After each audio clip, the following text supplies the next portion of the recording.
So I'm going to introduce 5 of the speakers, and then if you guys could just line up at the mics, I'll kick it off with a question, and then hopefully it'll just keep rolling from there. I mean, these can be as simple as, what's your morning routine, to something that's like, how do you get that meeting that you've been trying to get for the past 6 months? So, all right, so I'm going to ask Ben Milton of Douala. We got Andy Murray of Mercury 11, Paige Craig of Betterworks. We've got Jerry Chu of Lovely Day, and then joining us a bit earlier is Ben Silverman of Pinterest. All right, so as I promised, I'm going to kick it off. Guys, you've taken time out of your schedules to join us here today. So I'd love it if you could share, what is it that drives you? What excites you? Why are you here? Is it Paige, you talk about the people you work with. Ben, you talk about the community around you. So briefly, if you could share that, and I'm going to hand it off to Ben. Thanks, guys. Yeah, so kind of what drives me to be here and I guess to kind of work on it. I guess I find problems that just really piss me off and then I obsess over them. And that kind of becomes a driving force for me that never really ever goes away. And community is something that's just like around it that I found really makes me happy. So when I solve those problems, sharing it with the community, other people, getting feedback, and honestly just kind of that whole life cycle of an idea has made my life a lot better. So what's the question? What inspires us?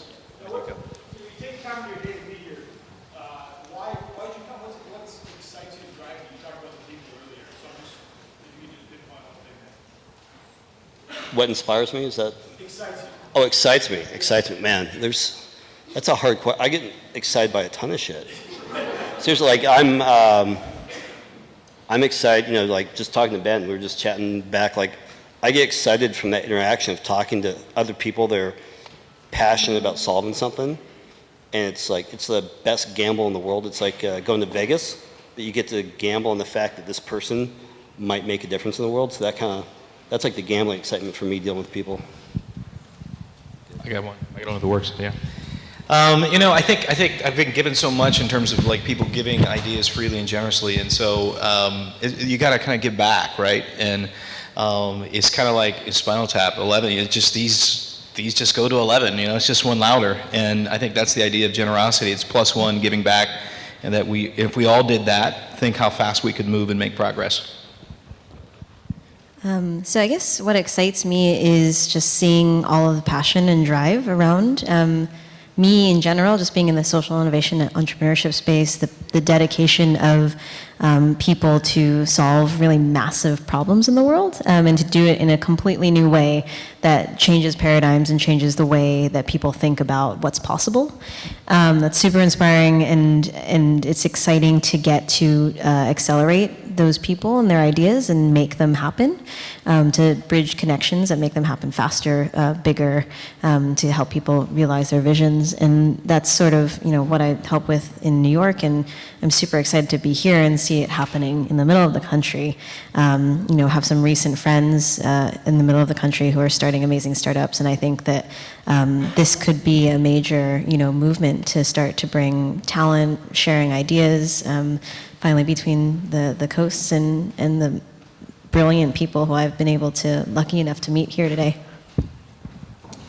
Yeah, and for me, I think I was listening to Ben talk, and it kind of sounds like no matter where you'd found yourself, you would have figured out a way to do a startup. But I think for a lot of people, myself included, getting encouragement from people like in my immediate social circle was really important for me, because doing a startup's hard, and you get bummed out, and if you feel like you're the only person doing it, like it's too easy to like stop. And so when I heard about kind of the idea of bringing that community to other parts of the country, that just got me really excited. Like never mind that it's my hometown.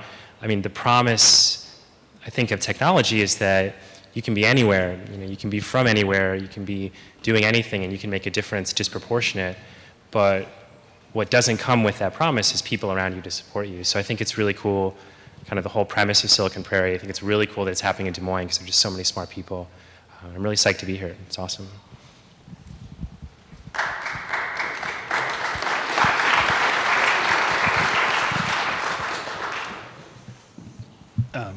Question for the group. because of my experience with it in the last few years, I'm really interested in the idea of failure and the value of failure. So if you wouldn't mind sharing a failure that you learned from, that spurred you, that helped you to grow, some failure that you had some part in, and what it taught you. Sure. So I have tons of them. Yeah, like, there was a long time when I knew that I really loved the idea of building products, but I was never really ready to commit to it full time. I would sort of do it while having another job, do it while I was in school. And none of them really went as far as I wanted. And I think at some point I just realized that the dependent variable was me, right? It was nothing wrong with the products or the people I was working on.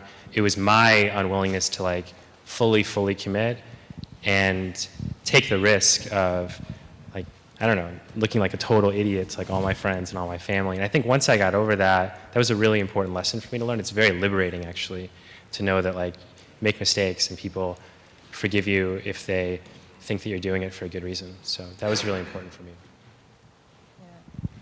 I think that's a really good one. I think that's something that sort of more recently I've been learning and helping other people learn too, is like the difference between a venture and a project, which I feel like a lot of people here probably already know. But I think going through and initially have started tons of stuff that has sort of like fallen off or died away. And to your point, I think it is really that that question of focus and of like dedication, of saying like, this is the thing that I'm going to focus on 24/7 and be completely obsessed over.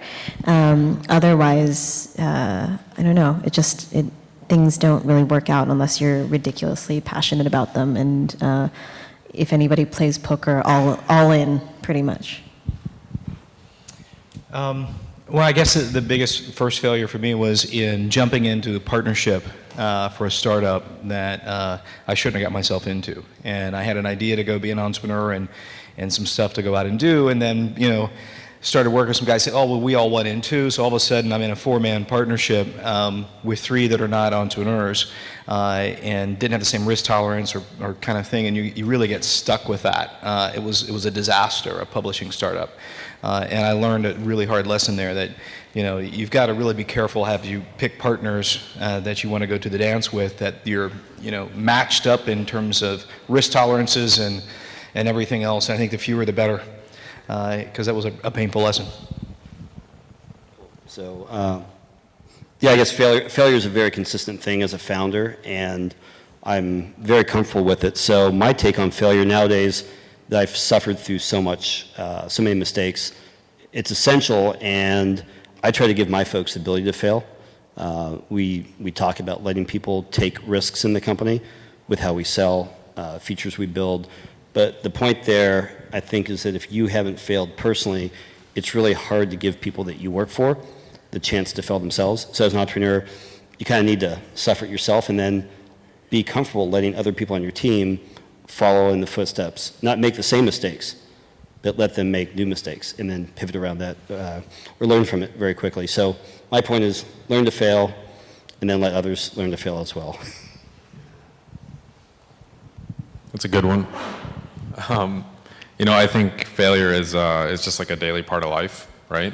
I think I probably have a lot more failures than successes, but everybody talks about the successes, right? I think for me, one of the really important lessons was in my early 20s when I was building my old company. I lost like hundreds of thousands of dollars to one person who lied to me.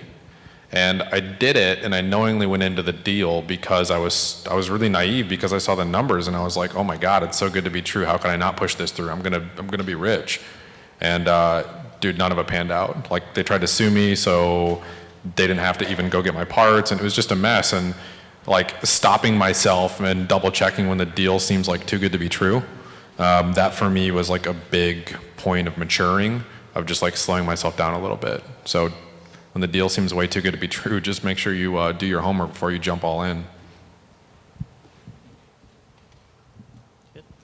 Thanks guys for coming. My name is Scott Meyer from 9Clouds. We help people use technology, and I'm really interested in the idea of consolidation and if it's happening or if it's not happening. A book I read called The Master Switch, really interesting, thinking about are companies like Google and Facebook just the next Western Union, Bell Labs kind of?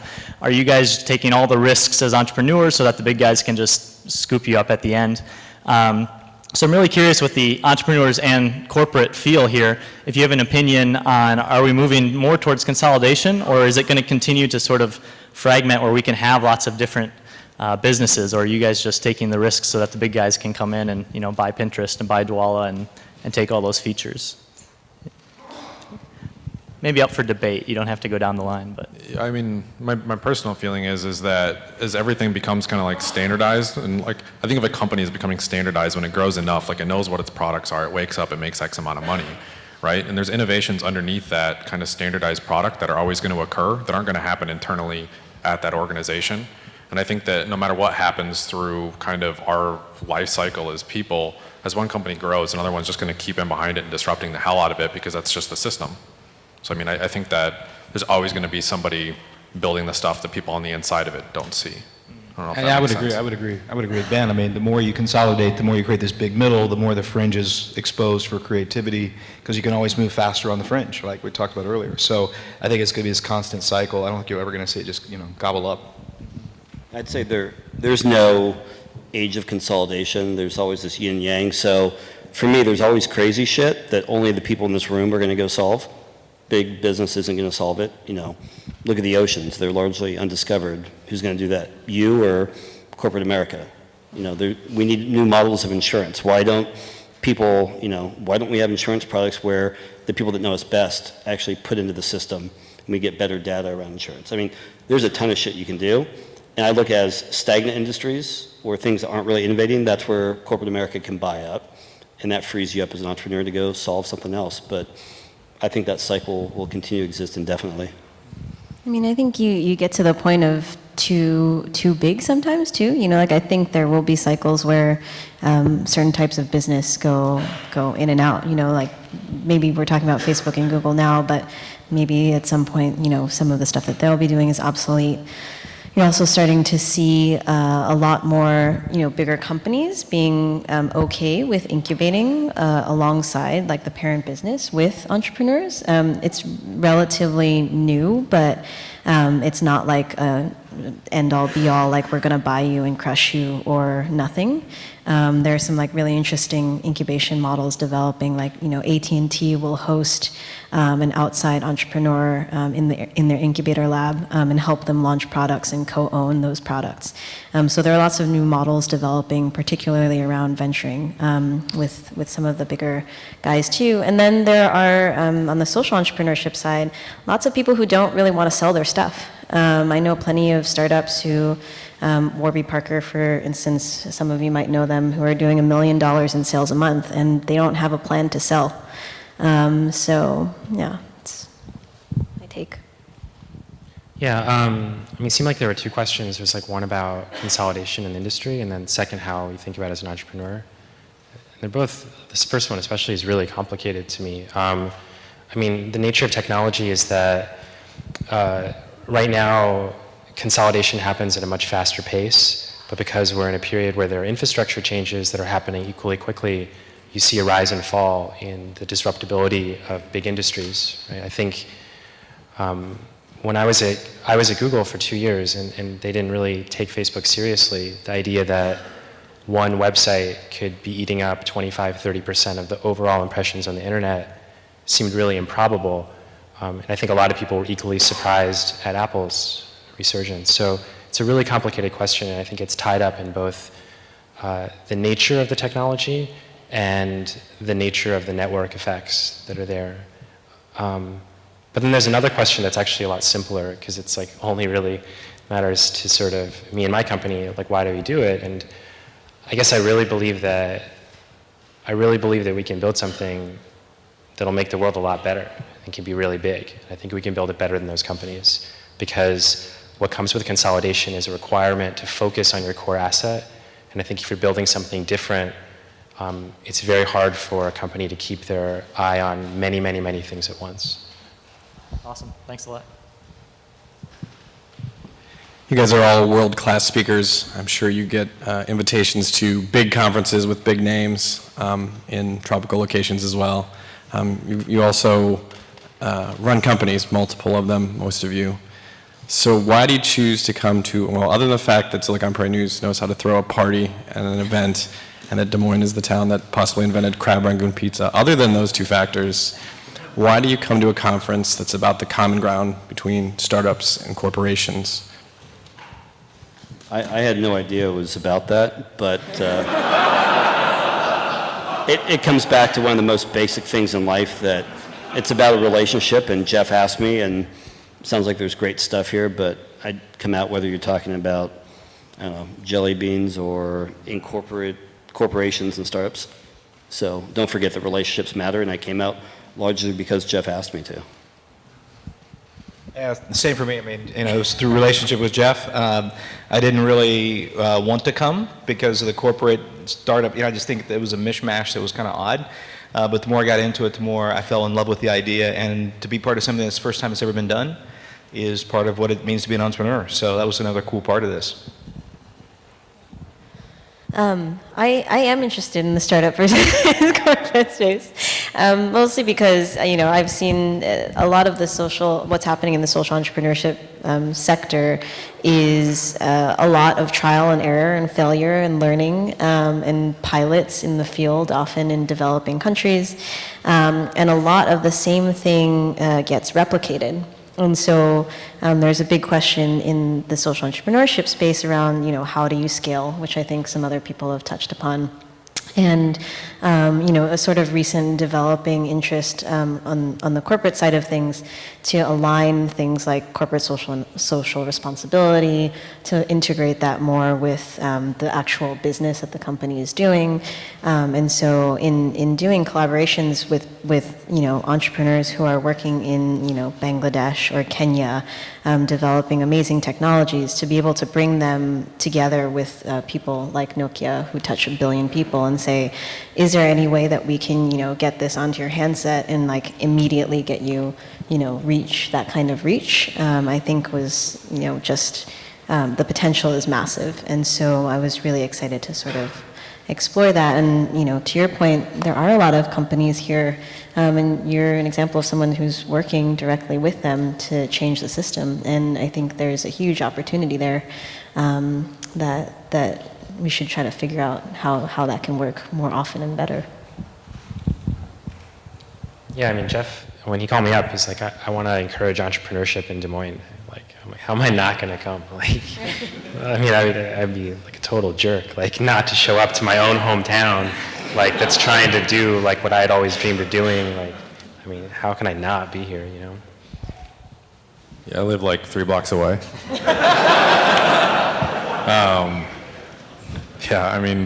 The Silicon Prairie News was the first website or news source that ever wrote about Douala.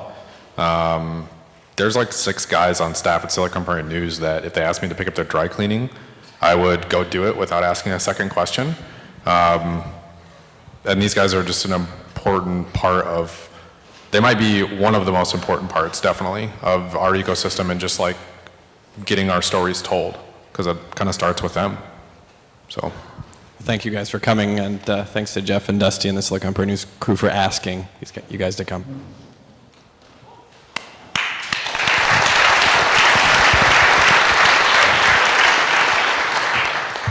It's no surprise that Iowa is a very family-oriented state, and a lot of times startups are known for being very overly aggressive, get stuff done. Doug had mentioned how people really throw themselves into projects, and sometimes other things get pushed to the wayside.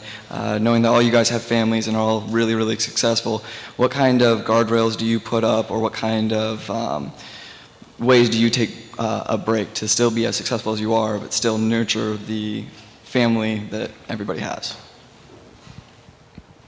Yeah, I think for me, it's recognizing people aren't wired the same way I am. So I'm awake, it's on my mind. And it's very interesting. Jordan works with me at Douala, and Jordan has a baby due. How many days away? 20 days? Yeah, about. So I'm wondering, yeah, what are you going to expect, right? Timely. No, it's you have to know your boundaries, and then I have to respect them, right? Mm-hmm. So know when you shouldn't come into the office, and sometimes when you say no, you know me, it's you haven't slept, go home and sleep. Your kid hasn't eaten, go feed him. right? It's like, I think that there is a fine line between just totally abusing people and creating like strong teams and respecting one another's boundary, at home and at work. And even though I totally blur that line all the time, I respect that not everyone is like that. Yeah, I'm a little bit different. I'm pretty intense, so I'll go, there's like stages of a company. So the first stage of the company, I can go 3-4 days without sleeping and just keep operating really well. And I would tell people at that stage, don't come join me, because it's, that first 3 months, it's, 3-6 months, it's all in, and I will destroy you if you come work for me and you can't keep up. But there are these phases, right? And there's a different point in time in which people should join, and being aware that there are people you shouldn't have come join you because they do have obligations, and to be aware of that. So I am, and your wife's like week 37? Yes, today. Cool, congrats. Not that I'm counting.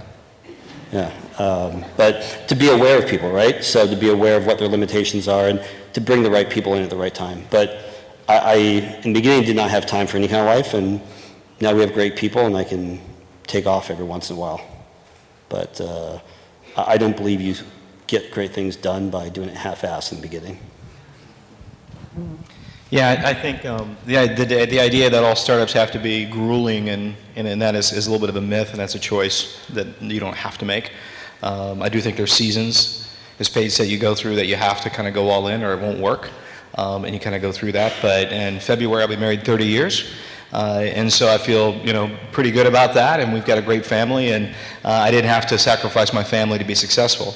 I did sacrifice my hobbies, and so I didn't get to play golf and do a lot of the things that I want to do, and I love music, and I like to be able to play more and different things like that, and those are the things I chose to sacrifice, is my hobbies and those other things, so that I could go all in and be intense.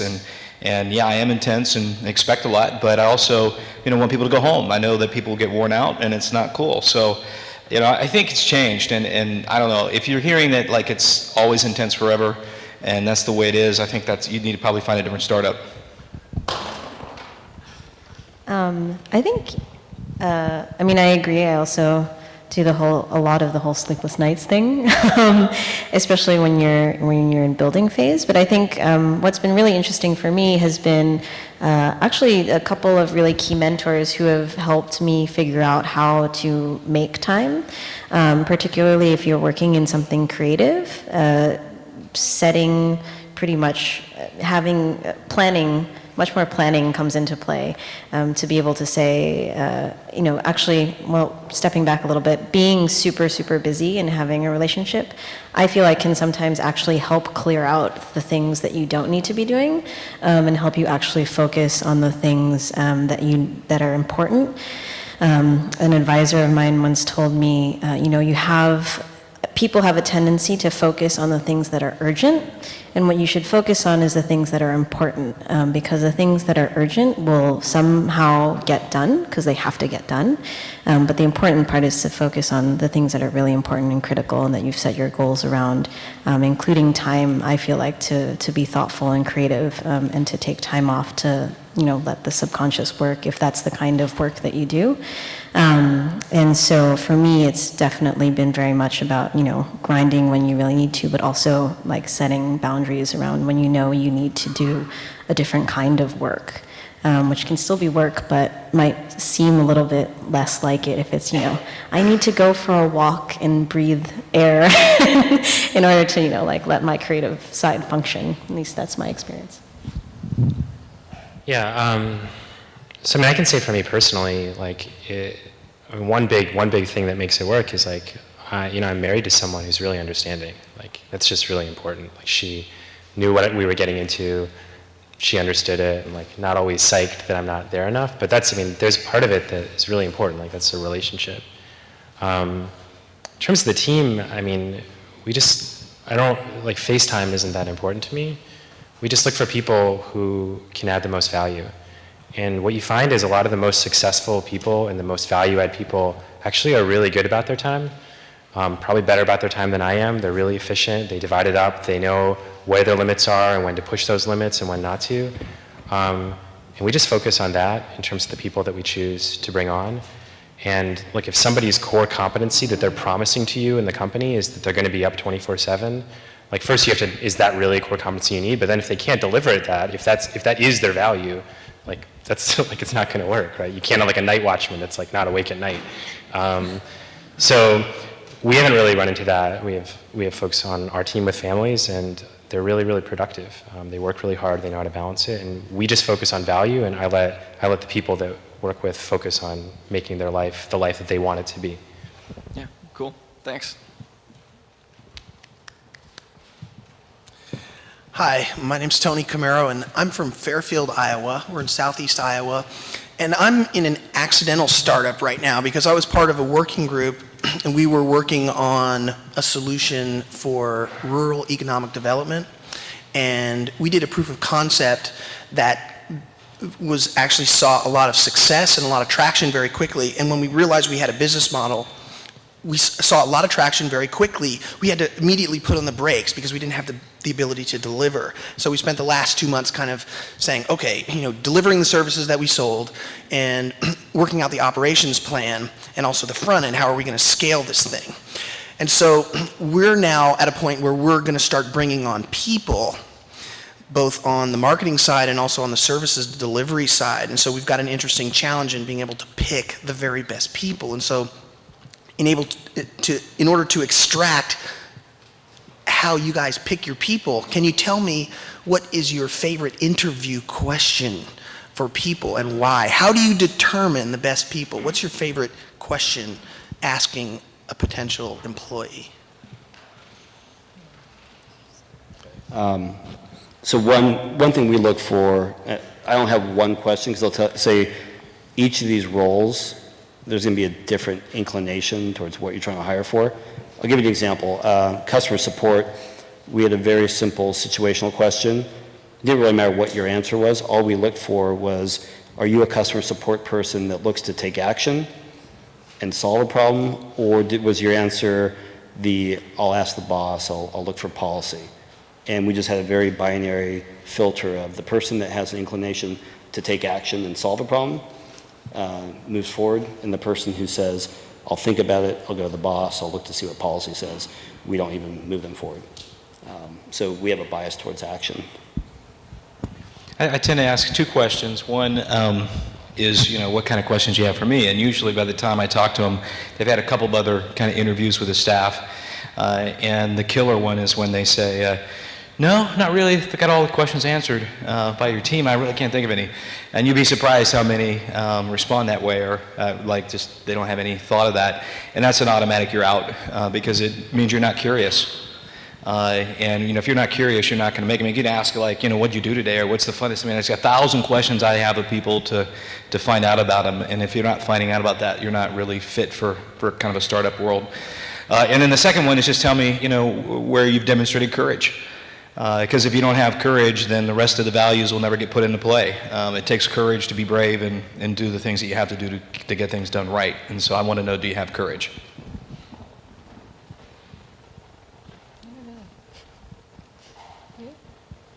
I absolutely hate interviews. I don't read resumes. Normally within the first 30 seconds of meeting you, I decide if you're an asshole or not. And if I decide you're an asshole, I won't hire you. And that's kind of my starting point. And then if I can get along with you, and then if I think you're generally a happy person that solves problems who's smart. Sounds really high level. Someone else in my company goes through and does a lot of granular questions and even do strength finders sometimes to see if they're a good fit, right? But at a high level, I just want to know I can communicate with you, I can trust you, and that intellectually you can solve the problems that you're there to solve. That, and I really want to know why you want to leave your current company. And if it's about money, normally it's not necessarily something we're interested in.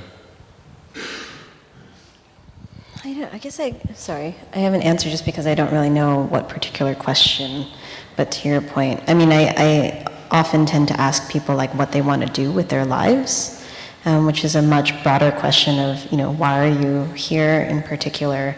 trying to understand what they feel like it would be fulfilling for them, but also just to sort of get them to start thinking and to get some understanding about what they feel like their role is in the world.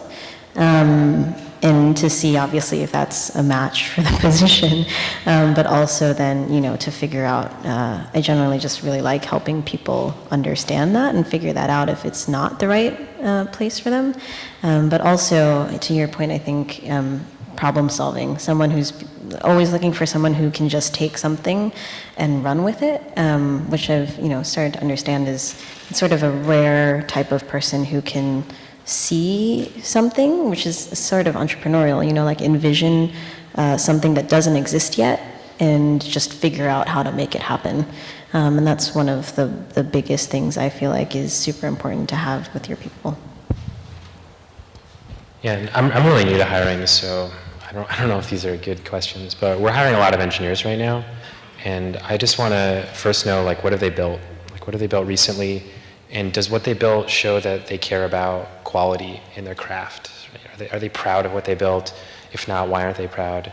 Because what I find is that people who really love building things and are really proud of it and want to get better at that, they're gonna build great things with you. And then I think similarly, I do want to understand what people see themselves doing 3 or 5 years from now. But what's funny about it is I don't know if I have a clear right answer on it. I'm totally fine if someone's like, geez, I don't know, I thought this company just looked really, really cool and I want to build for it. But I guess I'm just really curious because I'm curious what motivates people. Great. Thank you. Hello. So throughout the morning, we had a lot of speakers that talked about what individuals need to do to kind of take advantage of the things that they're really passionate about. Things like finding mentors, things like, really finding their passion, attacking it, taking risks. But from the kind of company side, what do you think that companies, whether they're corporations or startups, can do to nurture kind of a culture of entrepreneurship internally? And then what are ways that you try to integrate those into how you run your businesses?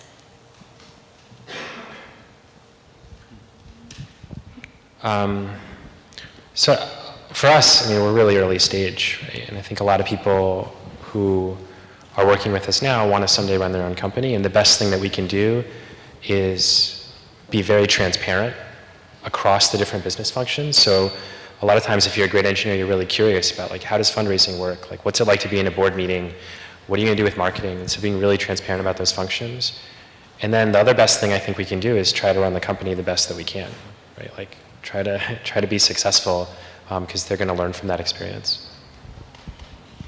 I think one of the things that companies can do to foster that sense of entrepreneurship and purpose finding is, I guess, to your point, setting up people to feel like it's okay to fail, to be able to express ideas, to express things that they're excited about or passionate about, and having a culture that embraces that. Whether I think both culturally, but also functionally. There are plenty of companies that do a better job than others at, potentially even funding startup ideas that come up from inside the company, or, research centers that are much more focused on, if an idea comes together, build a group around it, and we'll make it happen. I think you're starting to see that in Brazil a lot more than the US, actually, just culturally. But I think that culture of saying, yeah, if you have a project, you should pursue it. If it's especially, if it's a side thing, then great, culturally, we're behind it. If it's a business thing, great. Is there a way that we can potentially, put resources to it? And that's something that we do at ours too, especially just to get people exposed to new ways of thinking and new ideas, just because that's sort of oftentimes what auto dealership family. Next. Oh, you got. I'm still thinking. Okay. So innovation. I think several ways. So I'll give you an example. We're very open, and we talk to employees specifically look all across the company for great ideas. And that's in person, that's through email, that's through Monday staff meetings. So I actively solicit ideas from employees at all levels. And when I hear an idea, to respond to it, so it doesn't go into this black hole. A lot of companies have the black hole of good ideas where there's no response. And to have the discipline to give an employee a quick, no, that's stupid, here's why, or that's interesting, we're not prepared to execute on it, we don't have those resources, or holy shit, that's a great idea, let's run with it. So don't create the black hole of good ideas. Just like as an investor, you want an investor to say yes, no quickly. As a leader, founder in your company, solicit and then give an accurate no shit response and take action if it's a good idea. I think a lot of us pay lip service to innovation. Yeah, I really like that. I mean, for us, I think part of it is just like recognize problems, own it, solve them. When it's like okay to fail, you can grab the problem and you can go out and solve it. I think that's really important organizationally. And I've really never been outside of an organization where you had to kind of like fix the DNA, if that makes sense. I've always been in like really entrepreneurial environments where they've always stayed entrepreneurial until I've kind of left. So I'm not really sure how you might turn that around. But I also think that celebrating the successes of the organizations, not individuals, is really important. User acquisitions, things that drive revenue, milestones, always recognizing there's another one, but really like as a group understanding that you're succeeding or failing as a company, and that just being out in the open and never drink your own Kool-Aid, ever, ever, ever, ever. Ever. Yeah, I would agree with that. And I think that a lot of startups are not very entrepreneurial. And some of the Kaufman research and others would tell you that. And so it's just being a startup doesn't mean you got an entrepreneurial environment. Sometimes that is as much corporate culture or bureaucratic as a big company. And so to answer your question from a big company and a startup, I think both of it, it's really gets down to, for me, entrepreneurialism is conversation, often authentic conversation with each other about what are we doing wrong, what can we do better, where did we fail, being cool with that, having open, authentic conversation with people to seek ideas and give that feedback. And sometimes that doesn't even happen in a startup. People get walled off in their little pieces and they're working their guts out, and there's really no conversation that's authentic. So I think that can creep into a startup just as easy as a large company, and it all gets down to the humanity of work and have an authentic conversation. I think it's sort of if you're talking about big company too, like the structures that allow for that transparency and that dialogue to happen, and then recognition from the top, like having even like an open innovation system, for example, that lets good ideas bubble to the top and lets people collaborate on things that could go straight to the CEO. If you're in like a 500,000 person company, that's a big deal, and that flattens management a lot. And I've talked with cement companies that have innovation happening because they build challenges in a way, they still give recognition in a way, even though they're just massive, but they've developed ways to essentially do exactly what you're talking about, but on that scale. Thank you.